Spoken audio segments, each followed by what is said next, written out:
Channel ని like share subscribe చేయండి.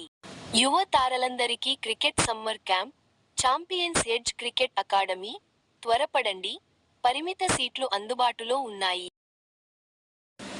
మంచిర్యాల జిల్లా జన్నారం మండలం కామనపల్లి గ్రామ పంచాయతీలో డాక్టర్ బి.ఆర్. అంబేద్కర్ జయంతిని ఘనంగా నిర్వహించిన గ్రామ ప్రజలు.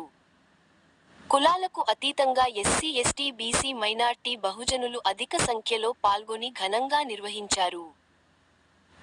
ఈ కార్యక్రమంలో రాష్ట్ర అధ్యక్షులు గవ్వల శ్రీకాంత్, గ్రామ అధ్యక్షులు బోర్లకుంట వెంకటేష్, గ్రామ పెద్దలు జునుగురు లచ్చన్న, జునుగురు ప్రశాంత్, జూనుగూరు విజయ్, కామేర రాజన్న, దుర్గం దుర్గయ్య, జునుగురు విష్ణు, కామెరా భాను ప్రసాద్, గంధం చిన్నన్న, బైకం సత్తయ్య, జునుగూరు జయకర్, జూనుగురు సిద్దు, మునిగెల శేఖర్, కామేర ప్రసాద్, యాటపోషం దుర్గం రాజన్న, కామెర దినేష్, కామెరా మనోజ్, కవ్వాల మాజీ సర్పంచ్ లకవత్ సక్రు నాయక్, అల్తాటి రాజన్న, ముజ్జు తప్పేట్ల ముత్తన్న, కండ్లె దుబ్బయ్య తదితరులు పాల్గొన్నారు.